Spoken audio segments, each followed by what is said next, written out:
Hello students, NS तथा GM classes में आपका स्वागत है। इससे पहले वाली क्लास के अंदर अपना जो लास्ट टॉपिक चल रहा था वो था आपके पास में रदरफोर्ड का अल्फा कण प्रकीर्णन प्रयोग, और उसके अंदर हमने बनावट को अच्छे से समझ लिया था कि रदरफोर्ड नामक वैज्ञानिक ने उपकरणों को किस प्रकार से व्यवस्थित किया है। तो इसको थोड़ा सा दोबारा से रिपीट कर लेते हैं। तो रदरफोर्ड का अल्फा कण प्रकीर्णन प्रयोग करने के लिए सबसे पहले एक लेड बॉक्स लिया गया है। क्या लिया गया है? लेड बॉक्स लिया गया है।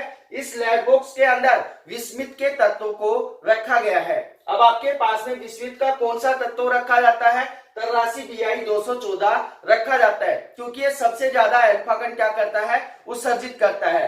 तो यहाँ पे आपके पास में अगर आपको पूछ लिया जाए कि यहाँ विस्मित का तत्व क्यों लिया गया है, क्योंकि ये अल्फा कण क्या करता है? उत्सर्जित करता है। अब इस लेड बॉक्स के जस्ट सामने दो क्या रखी गई हैं? लेड प्लेटें रखी गई हैं। अब ये लेड प्लेटें क्यों रखी गई हैं? क्योंकि यहां से आने वाले जो अल्फा कण है इन लेड प्लेटों से गुजरने के पश्चात किसका रूप धारण कर लेते हैं? एक पुंज का रूप धारण कर लेते हैं। एक सीधी रेखा के अंदर क्या करने लगते हैं? गमन करने लगते हैं। उससे आगे इन दोनों लेड प्लेटों के सामने एक क्या रखा गया है? सोने की पन्नी रखी गई है। तो अब आपके पास में सोने की पन्नी के चारों ओर जिंक सल्फाइड से लेपित क्या लगा दिया जाता है? पर्दा लगा दिया जाता है। तो इस सोने की पन्नी के चारों ओर जिंक सल्फाइड से लेपित क्या लगा देते हैं? पर्दा लगा देते हैं, क्योंकि जो अल्फा कण है वो बाहर नहीं निकल पाए। अब आपके पास में उन्होंने ये व्यवस्था करने के पश्चात काफी सारे प्रेक्षण और निष्कर्ष निकाले हैं। तो काफी सारे प्रेक्षण और निष्कर्ष कौन कौन से हैं उनको अच्छे से समझना भाई। तो फर्स्ट आता है आपके पास में प्रेक्षण फर्स्ट है।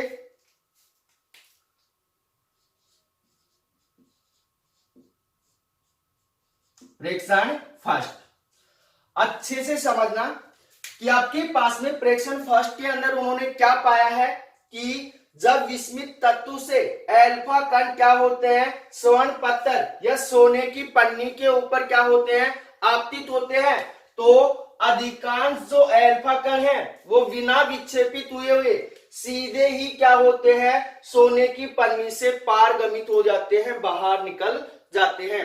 तो फर्स्ट प्रेक्षण को ध्यान से सुनना कि विस्मित तत्व से चलने वाले, उत्सर्जित होने वाले जो अल्फा कण है वो क्या करते हैं? जब सोने की पन्नी के ऊपर क्या होते हैं? आपतित होते हैं, तो वो बिना विक्षेपित हुए सीधे ही सोने की पन्नी से क्या हो जाते हैं? पारगमित हो जाते हैं। तो इससे निष्कर्ष क्या निकाला उन्होंने? फर्स्ट परीक्षण तो उन्होंने कर लिया, निष्कर्ष क्या निकाला है कि जे थॉमसन ने क्या बताया था कि जो आपके पास में परमाणु होता है वो कैसा होता है? आपके पास में एक ठोस धनावेशित गोला होता है। क्या होता है? ठोस धनावेशित गोला होता है। अगर आपके पास में जो परमाणु है ठोस होता तो आपके पास में जो सोने की जो पन्नी लगी है इसके अंदर क्या है? परमाणु है। तो अगर परमाणु ठोस होता तो ये अल्फा कण सोने की पन्नी को पारगमित नहीं करते, सोने की पन्नी को पारगमित नहीं करते, इसको अंदर जाने ही नहीं देते। परंतु आपके पास में रदरफोर्ड ने क्या निष्कर्ष निकाला है? रदरफोर्ड ने निष्कर्ष निकाला है कि आपके पास में जो परमाणु होता है खोखला गोला होता है। कैसा गोला होता है? खोखला गोला होता है। तो निष्कर्ष को दोबारा से सुन लेना कि जे थॉमसन ने तो कहा है कि जो परमाणु है वो क्या होता है? एक ठोस गोला होता है। अगर ठोस गोला होता तो वो सोने की पन्नी से पारगमित नहीं होते। तो कौन? अल्फा कण सोने की पन्नी से पारगमित नहीं होते। इसलिए रदरफोर्ड ने कहा है कि जो परमाणु होता है एक क्या होता है? खोखला गोला होता है। तो फर्स्ट प्रेक्षण को लिखेंगे किस प्रकार से? अच्छे से समझना। अधिकांश अल्फा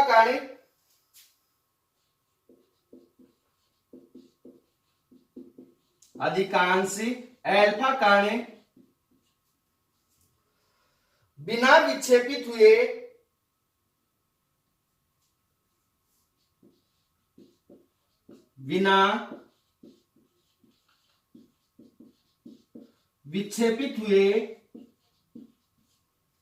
क्या करते हैं भाई? सोने की पन्नी से सीधे ही पारगमित हो जाते हैं। सोने की पन्नी से सीधे ही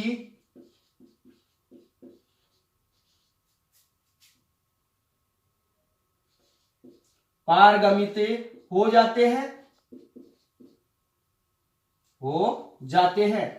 तो फर्स्ट प्रेक्षण उन्होंने ये किया कि यहां से आपके पास में जैसे ही अल्फा कण क्या होते हैं, सोने की पन्नी के ऊपर आपतित होते हैं, तो अधिकांश ज्यादातर आपके पास में जो अल्फा कण है इस सोने की पन्नी से विक्षेपित नहीं होते हैं, सीधे ही सोने की पन्नी से क्या हो जाते हैं, पारगमित हो जाते हैं, बाहर निकले जाते हैं। तो अब उन्होंने इसका निष्कर्ष क्या निकाला है, निष्कर्ष को अच्छे से सुनना भाई। निष्कर्ष प्रेक्षण फास्ट का निष्कर्ष है भाई। तो उन्होंने क्या निष्कर्ष निकाला है कि जे थॉमसन ने क्या कहा था कि आपके पास में जो परमाणु है एक ठोस गोला होता है। अगर आपके पास में परमाणु ठोस गोला होता तो ये अल्फा कण इस सोने की पन्नी से पारगामित नहीं होते, बाहर नहीं गुजरते। इसलिए आपके पास में रदरफोर्ड ने क्या कहा है कि जो आपके पास में परमाणु होता है खोखला गोला होता है। तो क्या लिखेंगे इसको, जे थॉमसन के अनुसार परमाणु अंदर से ठोस होता है, जे थॉमसन के अनुसार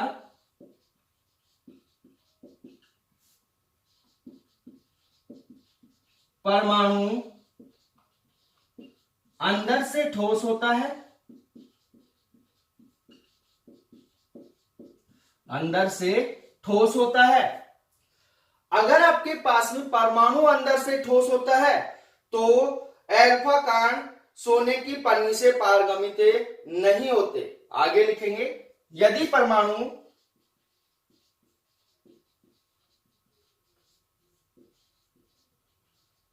अंदर से ठोस होता है, ठोस होता है, तो अल्फा कण सोने की पन्नी से पारगमित नहीं होते हैं, होता है। तो अल्फा कण सोने की पन्नी से पारगमित नहीं होते। इसलिए रदरफोर्ड ने क्या कहा है कि जो परमाणु है अंदर से क्या होता है, खोखला होता है। तो आगे लिखेंगे, इसलिए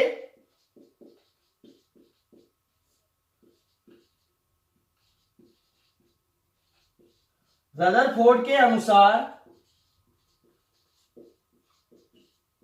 परमाणु अंदर से खोखला होता है,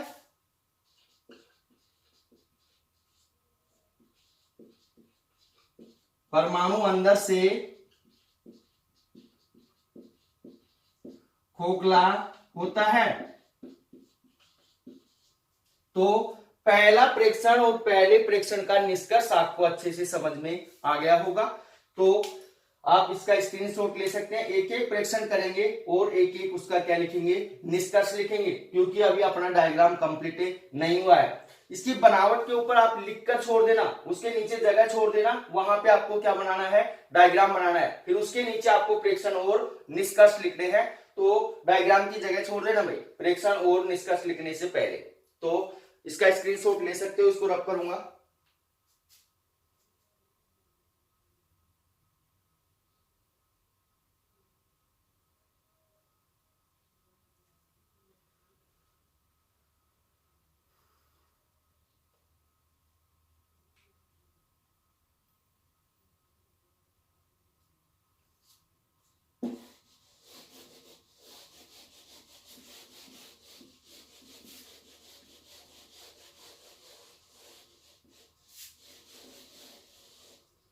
प्रेक्षण सेकंड,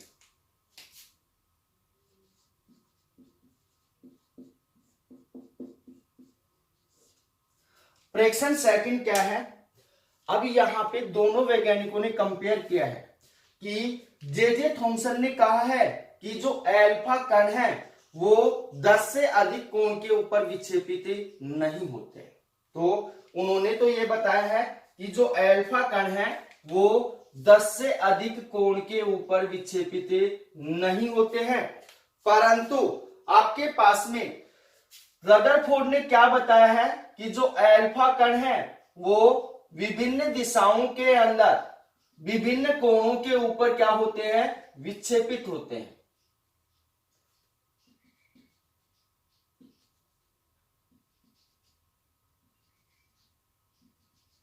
यहां पे मान लिया आपके पास में 45 डिग्री कोण है, यहां पे 60 है, यहां पे आपके पास मान लिया कितना है, 105 डिग्री है।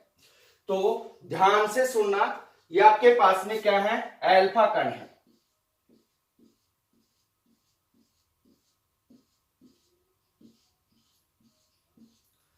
तो आपके पास में प्रेक्षण सेकंड के अंदर जे थॉमसन ने क्या कहा है कि जो अल्फा कण है वो 10 डिग्री से अधिक कोण के ऊपर विक्षेपित नहीं होते हैं, परंतु रदरफोर्ड ने क्या कहा है कि जो अल्फा कण है वो विभिन्न दिशाओं के अंदर और विभिन्न कोणों के ऊपर क्या होते हैं, विक्षेपित होते हैं। इससे निष्कर्ष क्या निकलता है दोनों का कि आपके पास में जो जे थॉमसन था उन्होंने बताया था कि परमाणु के ऊपर क्या होता है, धन आवेश उपस्थित होता है। अगर परमाणु के ऊपर धन आवेश उपस्थित होता तो ये जो अल्फा कण है ये विभिन्न दिशाओं के अंदर विक्षेपित नहीं होते, विभिन्न कोणों के ऊपर विक्षेपित नहीं होते। इसलिए रदरफोर्ड ने क्या निष्कर्ष निकाला है कि आपके पास में जो परमाणु के अंदर जो धनावेश होता है वो परमाणु के अंदर किसी एक बिंदु के ऊपर क्या होता है, केंद्रित होता है। किसी एक बिंदु के ऊपर क्या होता है, केंद्रित होता है। तो दोबारा से सुन लेना भाई, जे थॉमसन के अनुसार जो आपके पास में परमाणु है उसके ऊपर क्या होता है, धनावेश होता है। अगर धनावेश होता है तो आपके पास में जो परमाणु है वो विभिन्न दिशाओं के अंदर विभिन्न कोणों के ऊपर विक्षेपित नहीं होगा। इसलिए रदरफोर्ड ने निष्कर्ष निकाला है कि आपके पास में जो परमाणु है, परमाणु के ऊपर जो धनावेश होता है वो उसके किसी केंद्र बिंदु के ऊपर व्यवस्थित होता है, संपूर्ण परमाणु के ऊपर नहीं होता है, उसके केंद्र के ऊपर होता है, जिसे क्या बोलते हैं, हम नाभिक बोलते हैं। क्या बोलते हैं, नाभिक बोलते हैं। तो अब इससे आगे प्रेक्षण सेकंड के अंदर क्या लिखेंगे, जे थॉमसन के अनुसार अल्फा कण, जे थॉमसन के अनुसार अल्फा कण लगभग 10 डिग्री से अधिक कोण पर विक्षेपित नहीं होते हैं। लगभग 10 डिग्री से अधिक कोण पर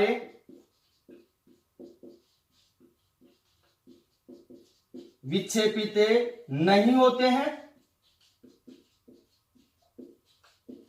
नहीं होते हैं, परंतु रदरफोर्ड के अनुसार अल्फा कण विभिन्न कोणों पर विभिन्न दिशाओं में विक्षेपित होते हैं। यहां लिखेंगे, परंतु रदरफोर्ड के अनुसार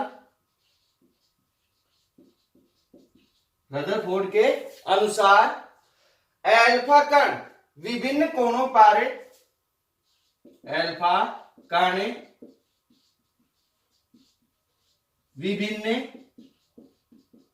कोणों पर विभिन्न दिशाओं में विक्षेपित होते हैं। विभिन्न दिशाओं में विक्षेपित होते हैं। ये तो दोनों ने प्रेक्षण करके निकाल लिया।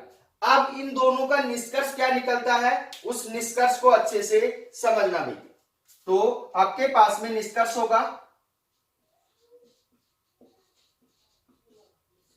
निष्कर्ष को अच्छे से समझना। कि अब आपके पास में जे थॉमसन के अनुसार उन्होंने क्या बताया है कि परमाणु के ऊपर क्या होता है, धनावेश उपस्थित होता है। अगर परमाणु के ऊपर धनावेश उपस्थित होता तो जो अल्फा कण है वो विभिन्न दिशाओं के अंदर विक्षेपित नहीं होते, विभिन्न कोणों के ऊपर विक्षेपित नहीं होते। इसलिए रदरफोर्ड ने क्या कहा है कि जो परमाणु है उसके ऊपर जो धनावेश है उसके केंद्र बिंदु के ऊपर क्या होता है, व्यवस्थित होता है। तो इसका निष्कर्ष लिखेंगे, यदि परमाणु के अंदर धनावेश वितरित होता है, यदि परमाणु के अंदर धनावेश वितरित होता है, धनावेश वितरित होता है, तो क्या होगा भाई आपके पास में, तो अल्फा कण विभिन्न दिशाओं में विक्षेपित नहीं होते हैं, तो अल्फा कण विभिन्न दिशाओं में विक्षेपित नहीं होते हैं,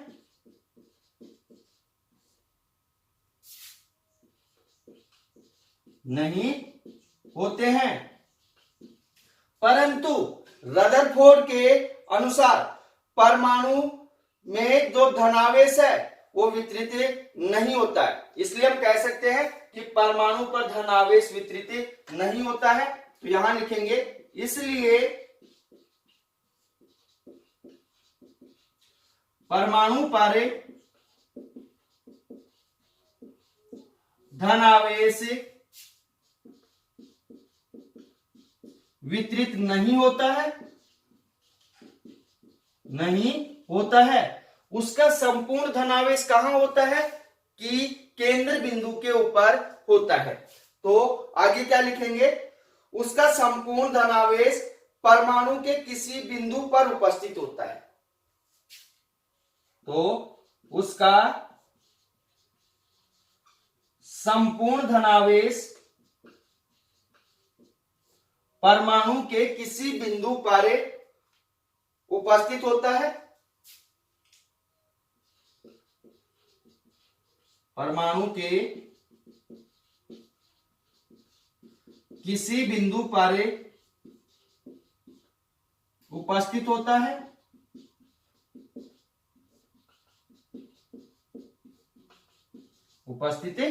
है, तो ये होगा भी आपके पास में सेकंड प्रेक्षण।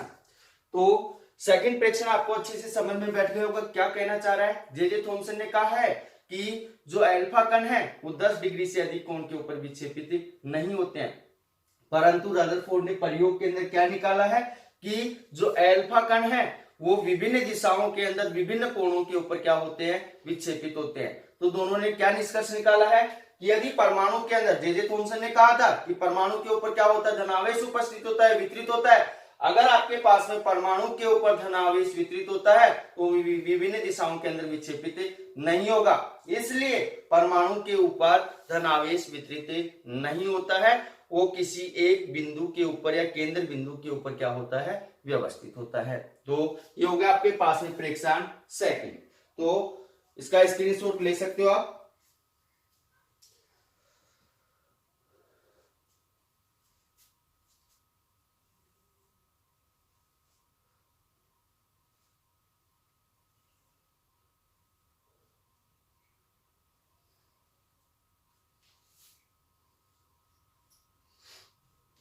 तो अगला आपके पास में है प्रेक्षण थर्ड,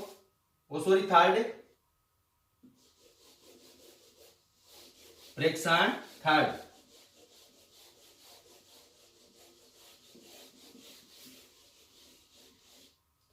तो प्रेक्षण थर्ड क्या है, ध्यान से समझना भी। प्रेक्षण थर्ड के अंदर जो रदरफोर्ड नामक वैज्ञानिक है, उन्होंने कहा है कि 10 लाख अल्फा कणों में से, 10 लाख अल्फा कणों में से कुछ अधिकांश अल्फा कण जिस दिशा में जाते हैं उसी दिशा में वापस लौट जाते हैं। तो रदरफोर्ड ने क्या कहा है कि लगभग 10 लाख अल्फा कणों में से कुछ अल्फा कण जिस दिशा में जाते हैं उसी दिशा के अंदर क्या होते हैं, वापस लौट आते हैं। तो ये उन्होंने क्या निष्कर्ष निकाला है कि आपके पास में जो अल्फा कण है जिस दिशा में गए उसी दिशा के अंदर वापस क्यों आ गए, तो इसका रीजन आप खुद बता सकते हो। मैंने अभी आपको बता दिया है कि परमाणु के ऊपर जो धनावेश होता है किसी बिंदु के ऊपर क्या होता है, केंद्रित होता है। तो यहां पे ध्यान देना भाई कि आपके पास में जो अल्फा कण क्या होते हैं, जो नाभिक की ओर या आपके पास में धनावेश की ओर क्या होते हैं, जाते हैं, वो धनावेश के द्वारा उसी दिशा के अंदर क्या हो जाते हैं, प्रतिघर्षित हो जाते हैं। या फिर इसको हम बोल सकते हैं कि जो अल्फा कण परमाणु के धनावेश की दिशा में जाते हैं, जो अल्फा कण परमाणु के धनावेश की दिशा में जाते हैं, तो धनावेश के कारण क्या लगता है, उनके ऊपर प्रतिघर्षण बल लगता है और प्रतिघर्षण बल लगने के कारण वापस उसी दिशा के अंदर क्या होते हैं, लौट आते हैं। तो अब आपके पास में परमाणु का जो धनावेश है वो किसी बिंदु के ऊपर क्या होता है, केंद्रित होता है और उसी के कारण वो सबसे अधिक क्या लगाता है, प्रतिघर्षण बल लगाता है। तो आपके पास में उस केंद्र बिंदु को क्या बोलेंगे, नाभिक बोलेंगे। क्या बोलेंगे, नाभिक। तो प्रेक्षण थर्ड को लिखेंगे किस प्रकार से,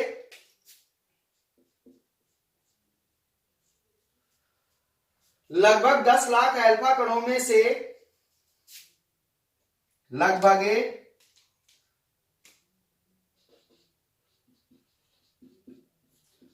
10 लाख अल्फा कणों में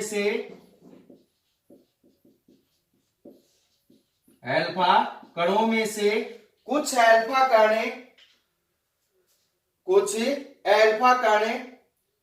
जिस दिशा में गए उसी दिशा में वापस लौट आते हैं। अल्फा कणों में से कुछ अल्फा कण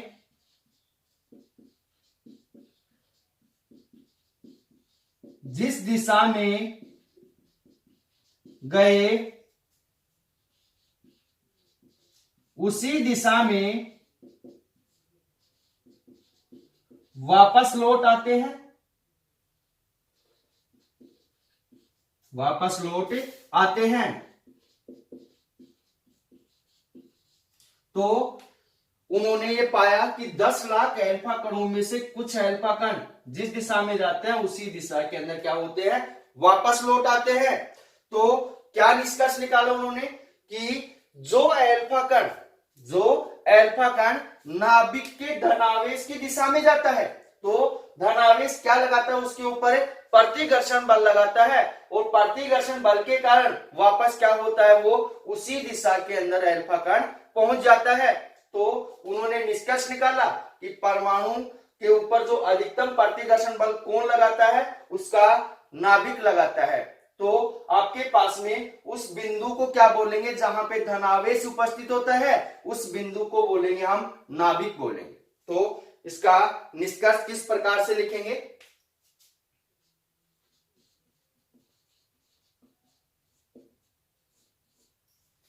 निष्कर्ष होगा आपके पास में जो अल्फा कण परमाणु के धनावेश की दिशा में गए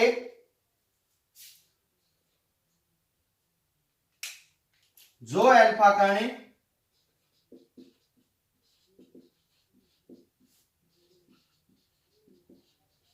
परमाणु के धनावेश की दिशा में गए, धनावेश की दिशा में गए, तो उन पर अधिकतम प्रतिघर्षण बल लगता है, गए तो उन पर अधिकतम प्रतिघर्षण बल लगता है, अधिकतम प्रतिघर्षण बल लगता है, जो परमाणु के केंद्र में उपस्थित संपूर्ण धनावेश के द्वारा लगाया जाता है। जो परमाणु के केंद्र में उपस्थित जो परमाणु के केंद्र में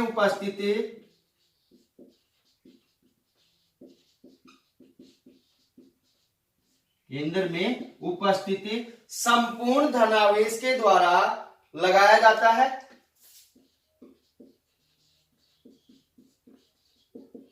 संपूर्ण धनावेश के द्वारा लगाया जाता है।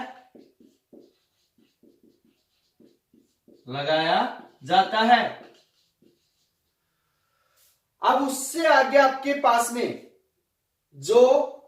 पास में धनावेश जहां उपस्थित होता है उसे क्या कहते हैं? नाभिक कहते हैं, जिसे परमाणु का नाभिक कहते हैं। तो आगे लिखेंगे जिसे परमाणु का नाभिक कहते हैं।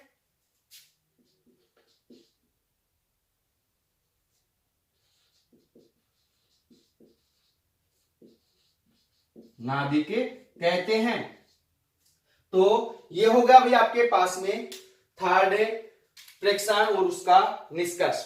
थर्ड प्रेक्षण क्या है कि लगभग 10 लाख अल्फा कणों में से जो अल्फा कण जिस दिशा में जाते हैं उसी दिशा के अंदर वापस लौट आते हैं। तो उन्होंने क्या निष्कर्ष निकाला है कि आपके पास जो अल्फा कण परमाणु के धनावेश की दिशा में जाते हैं तो उनके ऊपर क्या लगता है? प्रतिकर्षण बल लगता है, और जिसके कारण वो वापस उसी दिशा के अंदर लौट जाते हैं। और जो प्रतिकर्षण बल लगता है वो किसके कारण लगता है? परमाणु के केंद्र में उपस्थित अधिकतम धनावेश के कारण लगता है, जिसे क्या कहते हैं? परमाणु का नाभिक कहते हैं। तो इसका स्क्रीनशॉट ले सकते हो। और अब आपको डायग्राम बनाना है भाई। डायग्राम कंप्लीट हो गया आपका, तो अब आपको डायग्राम बनाना है। तो इसको भी मैं रब करूंगा, तो आप इसका स्क्रीनशॉट ले सकते हैं।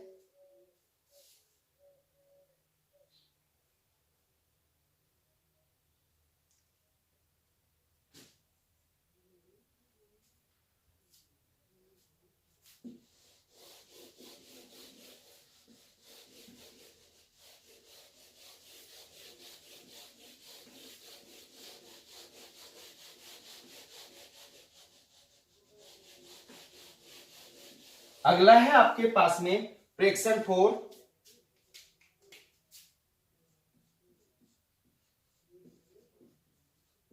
प्रेक्षण 4।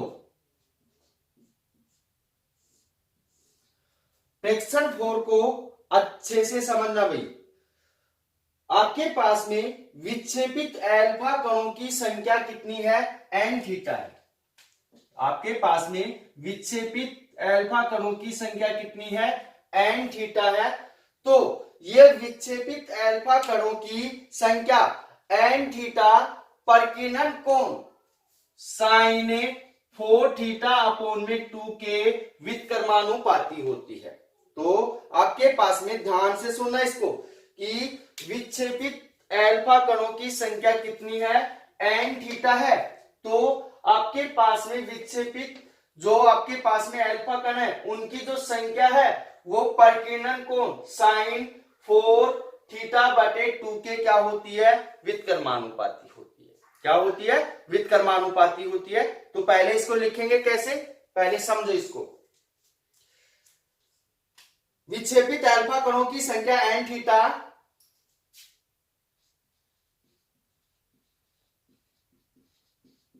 विक्षेपित अल्फा कणों की संख्या n थीटा परिकीर्णन कोण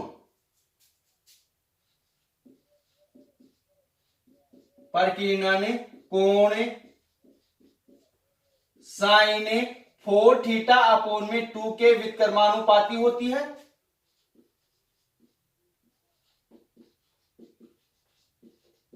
व्युत्क्रमानुपाती होती है। तो यहां पे आपके पास में इसका निष्कर्ष क्या निकला है कि जैसे जैसे आपके पास में परिकीर्णन कोण का मान क्या होता है? बढ़ता जाता है, वैसे वैसे आपके पास में विक्षेपित कणों की संख्या क्या होने लगती है?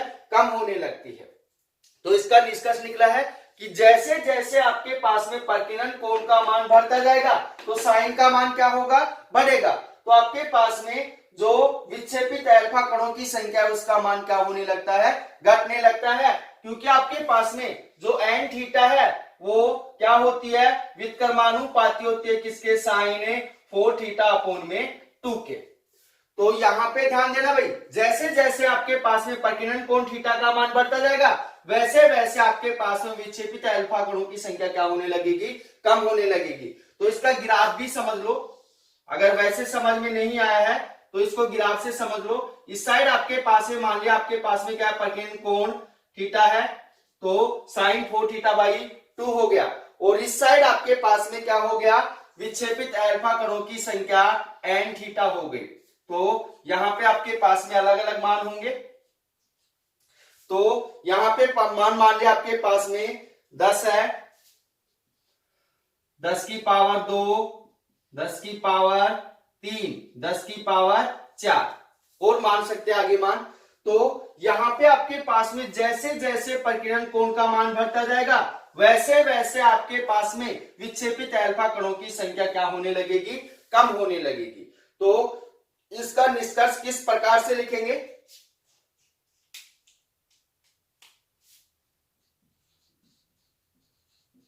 निष्कर्ष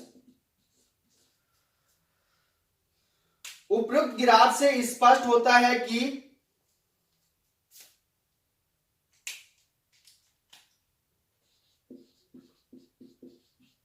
उपरोक्त ग्राफ से स्पष्ट होता है कि जैसे जैसे जैसे जैसे प्रकीर्णन कोण का मान बढ़ता जाता है, प्रकीर्णन कोण का मान बढ़ता जाता है, वैसे वैसे विक्षेपित अल्फा कणों की संख्या क्या होने लगती है, कम होती जाती है। वैसे वैसे विक्षेपित अल्फा कणों की संख्या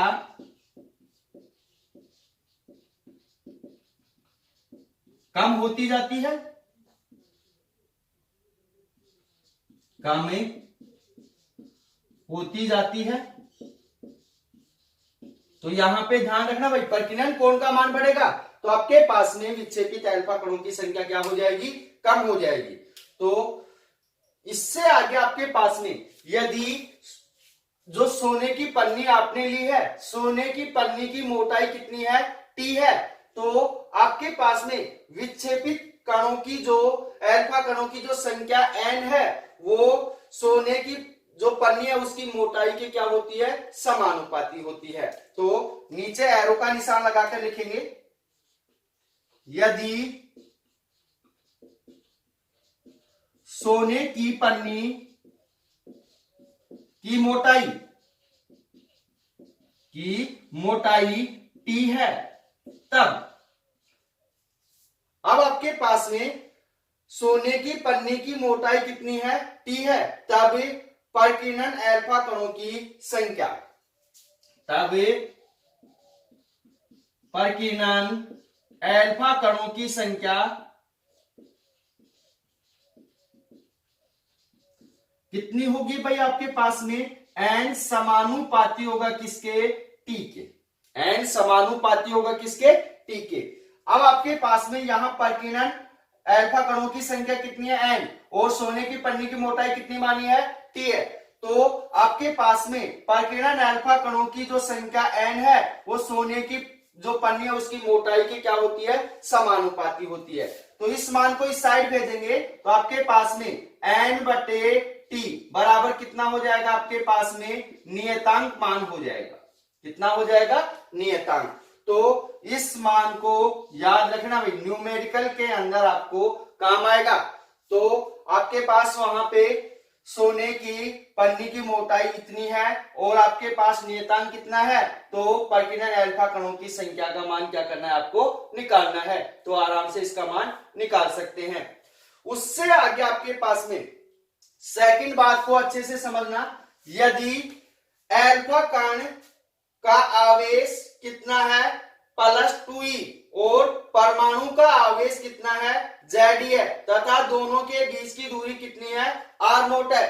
तो दोनों पर लगने वाला बल, तो यहां लिखेंगे यदि अल्फा कण पर आवेश, अल्फा कण पर आवेश 2e प्लस 2e तथा परमाणु पर आवेश Ze है और दोनों के मध्य, अल्फा कण और परमाणु के मध्य की दूरी कितनी है, आर नोट है, और दोनों के मध्य दूरी आर नोट है, तो दोनों के मध्य लगने वाला बल, तो दोनों के मध्य लगने वाला बल कूलाम के नियम से, किसके नियम से, कूलाम के नियम से। कूलाम का नियम आपके पास में फर्स्ट चैप्टर में है। तो F बराबर कितना होगा आपके पास में, K Q1 Q2 बटे R नोट का होल स्क्वायर। ये किससे आया आपके पास में, कूलाम के नियम से आया है। F बराबर K Q1 Q2 बटे R नोट का होल स्क्वायर। अब आपके पास में अल्फा कण के ऊपर आवेश कितना है, प्लस 2e है, और Q1 बराबर कितना होगा, प्लस 2e हो गया, और Q2 बराबर परमाणु के ऊपर आवेश कितना है, Ze है।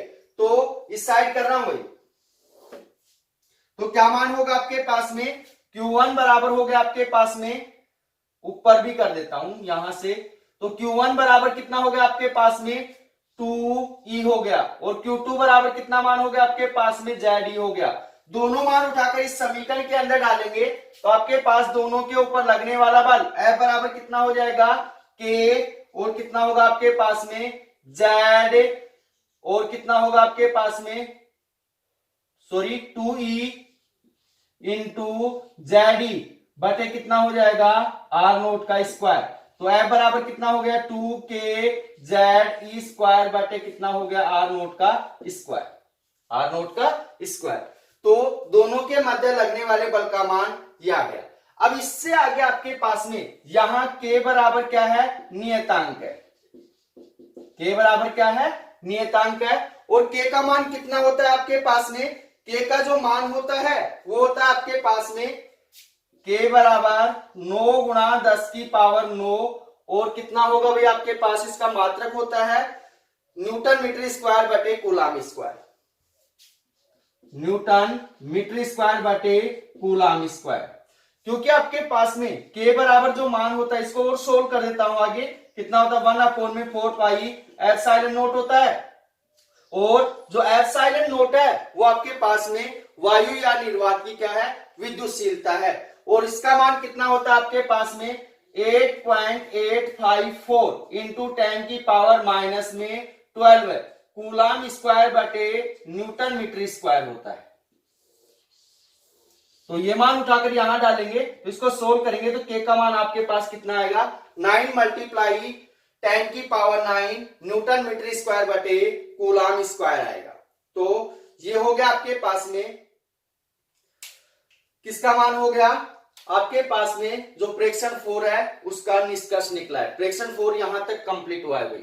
तो अब आपके पास में जो आगे का टॉपिक है वो कल करेंगे, क्योंकि वीडियो काफी लंबा हो जाएगा।